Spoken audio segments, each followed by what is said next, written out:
Playing what? Honkai Star Rail, one of the other gotchas by Hoyo. Honky Star Why Rail. would you put that curse on someone else, Toaster? It's so Star Rail is legitimately good, dog. Star Rail is impressive. That is an impressive video game. I'm not sure. RuneScape friends mourning their loss. No, The death of Toaster. I still play RuneScape from time to time. I just haven't. Again, RuneScape is like such an active activity for my brain. It is very difficult to. That's a difficult thing. I feel like I feel like I've never heard anyone describe RuneScape as an active game. I mean, so you judge RuneScape activities in terms of how AFK they are, but nothing is truly AFK. But like the most AFK activities in RuneScape are like fishing, which means you click once every roughly 45 seconds. And that's considered like a really AFK activity. It's like, That's what I do at work, yeah. You don't need to click. You can wait 45 seconds so you can like watch anime while you do it. But like Microsoft Teams like away notification just to go away. I just like straight up haven't had time to like focus. Because the other thing is that like RuneScape it's such structured progress that you're like constantly doing, and that like makes my head hurt because of how much planning goes into like, I want to do this quest. Okay, I'm gonna do this. I'm gonna get these items and have this much. You have to make everything from scratch in RuneScape. As a hardcore, at least, which is what I am. And like, so you're like making everything from scratch, getting all of your healing items, and then you do your one thing and you're like, fuck, I used all my healing items. Now I need to spend 4 hours getting the materials to make myself tuna casserole again so that I can heal myself in this stupid. So riveting gameplay. You enjoy playing this, is what you're saying. I love RuneScape. I think RuneScape is incredibly mentally stimulating and very interesting because of that. And it's like pleasant and has great music and looks wonderful. But it's like I use 95% of my brain while I play it. Whereas I can't be doing that. Yeah. Between this and Bennett Foddy, I'm putting together a criminal profile on you. I do love getting over it with Bennett Foddy, and I do really want to play his new game, Baby Steps, but I haven't yet. Oh, that's the same guy. Yeah. I didn't realize that. It all makes sense now, huh? I heard about that game, yeah. I'm very excited about that game. People were making fun of that game because they put out a thing releasing like, it was like one of the people that rescheduled their game because of Silk Song, and people were like, no one was gonna buy your stupid game, and I'm like, oh well, it's from the guy that made Bennett Foddy, then they would have actually. Yeah. That game is it's doing very well. It also has gigantic uncensored donkey dick in it. Yeah. The main guy just has a big donkey dong. But I'm listening. Reasonably sized. Yeah. Oh, we're doing no one knows that joke. I was like, we're doing the Dr. Manhattan joke, huh? And like only Bird knows what I'm talking about. Does Dr. Manhattan have a fat cock? Like what? He's naked. He's naked. He has normal dog now. He's naked in the comic, and he's somehow more naked in the movie because it's just a real penis flopping around, or sometimes real at least. I don't know if it's ever real. It might never be real. It might always be a weird CG blue penis.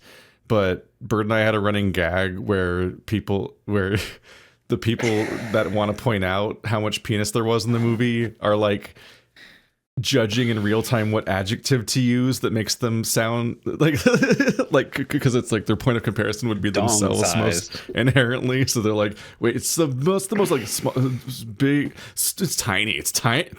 He had a tiny penis. like the idea of like people actively debating on what to describe it as because it would reflect on them how big they think Dr. Manhattan is, and realizing that mid-sentence. Dr. Manhattan penis real quick, and let's just go through. I can confirm that I know this from an interview that happened, but the penis is prosthetic. It never is actually that actor's penis.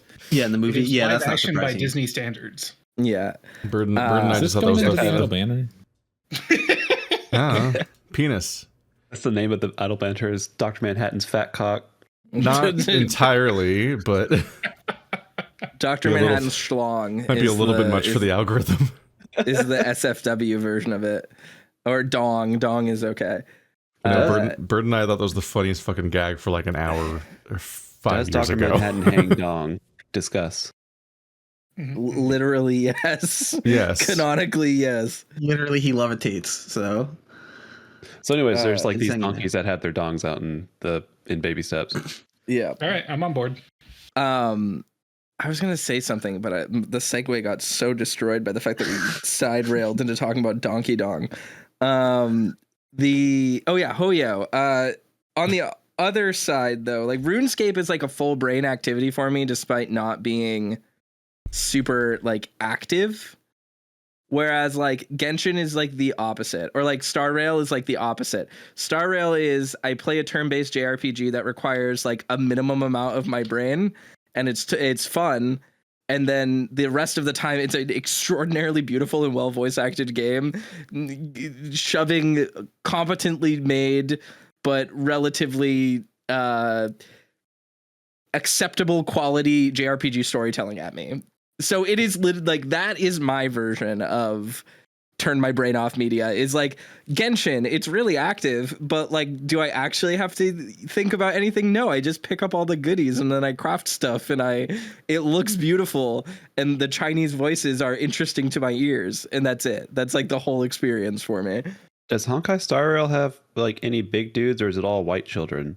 Oh, there's also Gallagher in Star Rail who has facial hair and long hair and Dorito shoulders. And so smashes watermelons? Like, what are you describing? I don't know if anything's going in this idle banter. This is the targeting stage. did I tell you about the time I saw Gallagher live? Yeah. No. Gallagher. It was No. It was horrible. So this would have been like 2004, 2005, maybe somewhere around then. Like and like 30 years after. My friends won some tickets on like a radio show. Like they went somewhere to like fire a watermelon out of a cannon and they hit the target or whatever. So they got free tickets to see Gallagher. So we're just like Gallagher, we're like all like fake hyped for it, but don't really give a shit. But we go and it's just like the most awkward, like the dude did like that non-comedy thing where he's just kind of complaining without real punchlines. Like, no joke, at one point he was like, Iraqis, why should we feel sorry for them? And there wasn't a punchline. And it was just like, oh, yeah, it was like racist and weird and like, he was just going through it. That's just Thanksgiving. And like he was trying to do like observational comedy of being like, oh, kids these days don't know what the loop on like jeans is for, you know, like to hang a hammer or whatever. And it's like, okay, grandpa, like the hammer in which you smash watermelons with. I'm gonna smash a watermelon. Yeah, it was truly miserable. And then eventually he smashed a bunch of watermelons and stuff. Hell yeah. And yeah, so it was good. It was something. It was definitely an experience that I won't forget. Man, that's just wasteful. We're like sinking back into my chair uncomfortably a little bit, like, dude, this sucks. It reminds me of seeing Carrot Top in Vegas when I was like late teen, early 20s or something.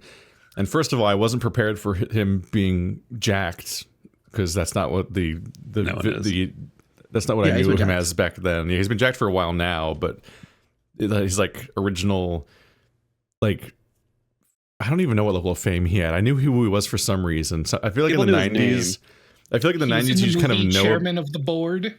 I feel like you just know people because they're like a weird cartoon character sometimes, and you don't know what they've done ever. But he's just like weirdly jacked and wearing eyeliner, and like he looks stretched. It was like what it was like the vibe I got from a lot of him. He's like trying to do a bunch of like physical comedy, and he keeps trying to do a million callbacks to the song, like, and I would walk 500 miles, and he just keeps finding ways to slip back to that, and it's not really getting a laugh.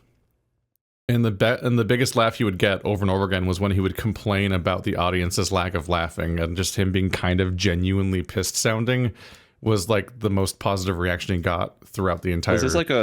Was this like a residency show? Yeah, he's still there. Oh, now. No. Oh, no. Like, I'm like twice as old. Go. He's still at Vegas. I think he is. I think I saw like billboards for like Carrot Top and Jeff Dunham and stuff when we were there at the last LVFC. And I'm like, oh my God, Jeff Dunham still has the terrorist puppet. The puppet he made immediately post 9/11. and was like, I'm going to do a bunch of racist jokes about Iraqi people. That's the whole gag. He still has that same puppet 20 years later. The and same notably, people who are going to those shows like love that shit though. Yeah, I remember thinking that he was funny when I was like 14 because I had no context for anything, and just people saying mean things on Comedy Central was like enough most of the time. And like each show, he made like a new puppet that added to his ensemble. But like anything that's ever successful, he just like his personality must have just stopped developing in any way, because I haven't paid attention to him for 20 years. And that billboard was still the same puppets from back then. Like he just stopped growing and changing or adding puppets, even like the most basic thing. That's how we got the billboard. He still has the same little old man. He still has the same purple puppet. That's it. That, I remember giving purple puppet started as a blackface puppet. Oh, it looks like that kind of. Oh no, that's not good. But that tracks. I remember giving up on Jeff Dunham as a teenager because he did like a 10-minute joke where he was just saying his website's URL over and over again, but at a funny cadence. Wow. Sounds like he was just saying jeffdunham.com, but his puppet was making fun of him because it's Jeff because there's 2 F's. And that was the joke. And he milked it for what felt like 5 years. Just an argument with his own puppet about his website's URL. And I'm like, what the fuck are you doing? And how is this on a Comedy Central special, like that's filmed? You not only perform this joke, but that bit was kind of funny. No, it was absurd. No, I'm gonna throw Marty out a window. It was absurd. Yeah, please do. You're gonna get defenestrated. Hey, you get to fight him next week in person. Yeah, I'm gonna start streaming. There's so many windows in that building. I think Marty's bigger than me. He can also just go to Marty's house right now. It's like 30 minutes away. Yeah, it's not very far. It's not 30 minutes. Does Marty know how probably to less than close? 30 minutes is close. 30 minutes is the time it took for me to get to my middle school from my house. That's fucked up. That's too many. I walked to school. That's wild. I can't even imagine that. The privilege. This is fun because I don't know what's happening. Now, were you prompted for that line, or is that just where your mind went? Just came out swinging. Just came out. Well, because I saw the guy that gave me the knife, and he set me on this path, and we were supposed to talk to him earlier. Then we come back, then we leave, and it's like, well, this is my first glimpse of seeing what has potentially happened since then, and I'm like, oh, I've been duped on some level. I don't know what's going on. You got buddy. I'm sorry to say. But something is wrong here. Yeah, things are bad. I do want to clarify here. Like, Tyranny doesn't like these gods at all. He wants to kill them all, but I think his bedside dad manner here is more like, we tell the child that everything is great, and we instill in him the values he needs to, find value in his culture. Money. Exactly. And then his god dies, but he has the tools to deal with it. And Valerian is just like, no, this is good for you. And then shoots his god with a gun. And it's like, God damn it, dude. Come on, man. It was kind of being already nabbed, so it was just, it was the moment. Opportunist. We could have had a conversation with a god. I don't know about that. Talked. I mean, it also tried to eat a child. Yeah. They try to eat you. Specifically, he tried to freeze a child to protect him from the rats. Yeah, I was about to say, like, my first assumption was like, actually, the snake, the child need protecting from the snake? Like, can you talk to the snake? Well, when it freezes things, they join the tomb. Normally, that's not a good parallel. I would say, but gently we would have missed out on that side quest. Thaw the child. No. Thaw the child. Thaw the child. Wheel 16 slices. And now we need to rehome the child. We do level up. Yes. Okay, good. Level up. Yeah, we got to ditch that kid as quickly as we can. I heard Vega has some really good. No, we're not gonna put him in a brothel. Bad idea. But yes, he's a kid. But yes, Valerian's model for character growth and changing his mind is being thrown off of a tower.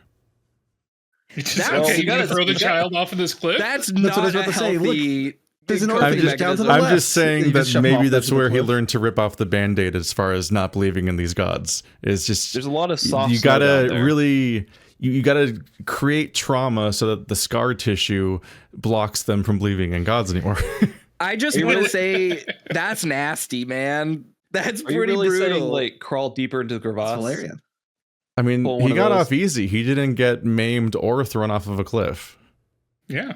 He just perfectly whole. Saw his entire belief system vanish. Speaking of getting thrown off the cliff here, there was a way this could have played out in my mind if Valerian had chased after the courier, like as soon as he came out here. You would have seen the courier just like giving the smile and spread eagle as he falls backwards off. And part of me wondered, would he get the Mission Impossible ending? Yeah, part of me wondered, what if Valerian jumps after him? That would have been a fun cliffhanger too. Would that affect us? Maybe. We'd all just get yanked down. That's the real question here. How does this affect us? Mm-hmm. There is, I think that test whether or not Valerian can survive a fall that big by just like kamehamehaing his wind at the last minute, like in all the dumb fantasies people have about surviving jumping out of planes. You summon if you could jump like the complete opposite force of like the terminal, like, so can soaring I bat strike wings get my you, like, cape like negative Batman? terminal velocity? So soaring strike is effectively a double jump. And as we know with double jumps, if you do them right before you hit the ground, you negate all fall damage. Yeah, you reset your fall damage completely. Unless it's Elden Ring. Unless it's Elden Ring, then fuck you. Yeah. We don't know her. And we're creatively reinterpreting because technically it's just an attack on aerial enemies. It might be Night Rain rules, who knows? Yeah. Well, Valerian has taken fall damage before. Too many times. Yeah, we can see. Valerian's been getting beaten up by this mountain every session, and then I don't think has been hit by any enemies.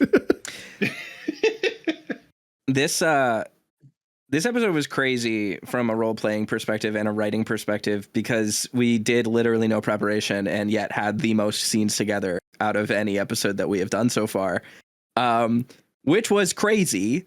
And it was also really amazing to me because I think very organically, like, our characters showed kind of who they really were, which is like they argued for their beliefs. And then when their beliefs were criticized, oftentimes the people criticizing their beliefs also showed flaws in their own logic and understanding. And like, even the audience was picking up on the gaps between like, oh, like Armand is like kind of lying by omission about a lot of things, but like he's also like not the bad person that Tierney has painted him out to be. And then like Tierney isn't here saying, yeah, the kid should be part of a death cult, but also maybe like respecting your cultures is something that he learned and wants, is just bad at communicating. And then obviously the parallels between Valerian's worldview and the Grail fundamentalism worldview is like very fascinatingly similar. And there's so much going on there that we literally didn't workshop at all. That was just all organic that I was really impressed with. No, I'm really glad that we had like just some beats to fill in the spaces, as it were. Yeah. Like, it was really great to have the conversation with Henrik to just kind of, I think that we like had intended to try to find a space for that in the last session, but like, even though that didn't happen, like I still feel like it still was organic in the moment that it happened this session. Yeah. That I was sort of in the back of my mind, like it might have happened last session, but there wasn't really a great spot for it. And I did mention to Ka, like, oh, maybe like have a scene where they can like, you know, as the group is like transitioning, they kind of hold back and have a conversation, and it worked pretty naturally. It wasn't supposed to be some big, explosive, super dramatic event, but it was good to follow up on the details of like how Henrik is feeling about all of that. So Valerian perverts the clock. Of course he does. Nasty little freak. I also really enjoy the line "brief moment with." Wait, why did I say that? It's really brief at the end of Outer Child. Oh, that was probably a brief moment with Whittaker. Henrik. We got our first like real true DM cutscene scene so far. That was fascinating and so unexpected, and I don't even know what to think about it. I didn't write that scene, fam. I don't know what's going on. We didn't get Fabula points though. I know, and not I villains feel yet. Fucked up. Keyword. They're very villainous. I question not getting a Fabula point there. They did mention, are they villains or are they good? Who knows? Maybe they're not because we didn't get that Fabula point. Also, is They villain mentioned the defined gardener. by intent or a certain level of power in this I need universe? both. So they have to be like bosses. Yep. They could just be dicks. I'm sure we could beat their asses. And much like Gloria, you can be revealed as a villain later on. Mhm. But they did mention the gardener, which I was like, interesting. Hmm. I'm paying How attention. about that? We gotta get That's a jump on the Gloria lore, later. fellas. That's Yo, how you can the slide. sister Okay. Sister Badger confirmed Star Enjoyer though. Interesting. Yeah, very, very What's she up interesting. Very curious what she's getting involved with. It's Yeah. been a long 8 years. I wonder what she's up to. The super got niche real into interest astronomy. of liking stars. She. Oh wow, you they're also like Scorpio, Marvel that's movies? Why they're Scorpio. They gave me the ick.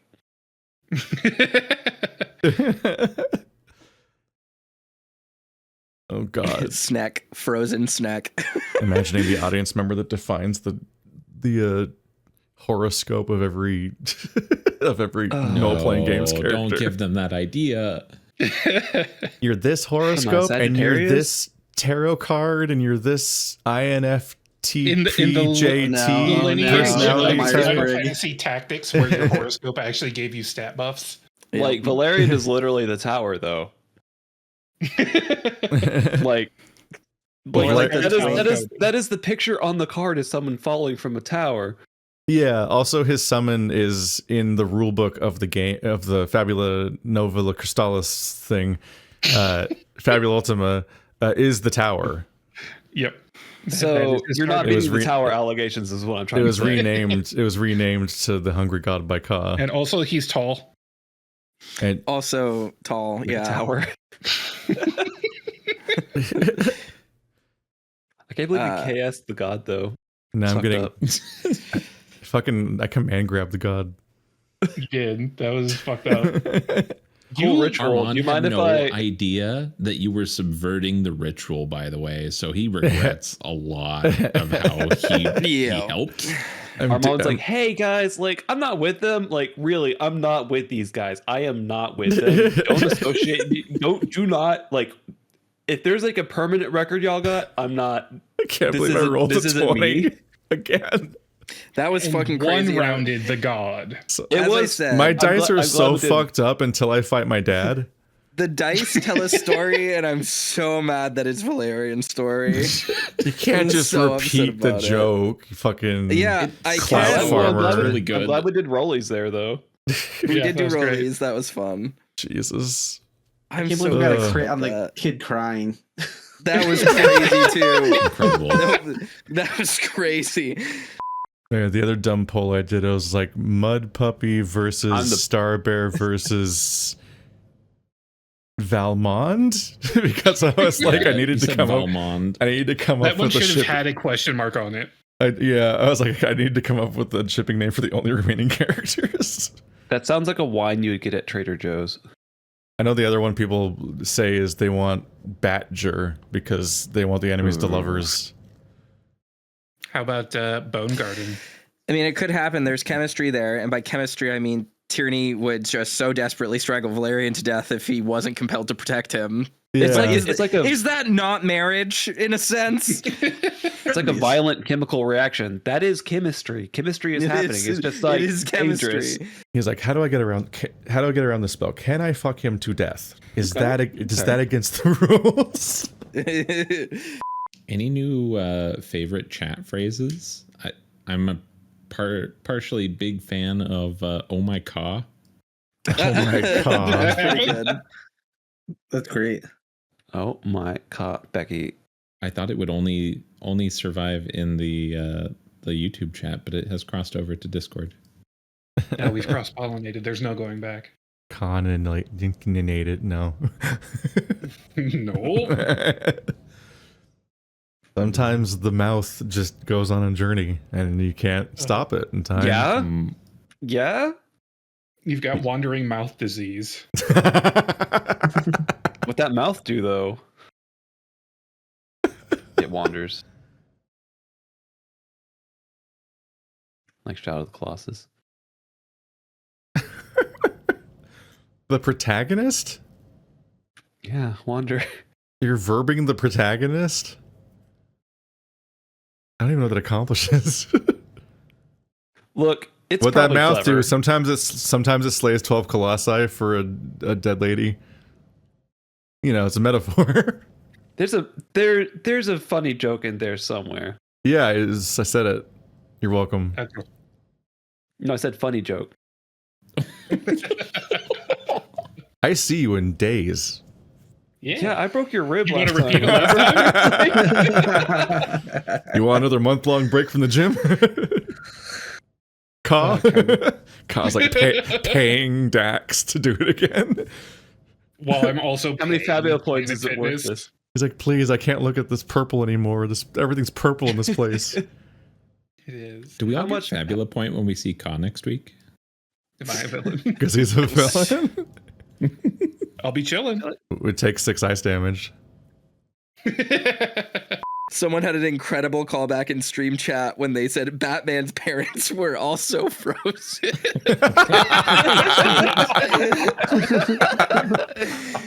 Oh my god. Oh my What god. is it with That's Toaster and comforting They orphans? were ice. You Oh know, my God. Puck, Batman's parents were Yeah. Batman was an orphan, that was the quote.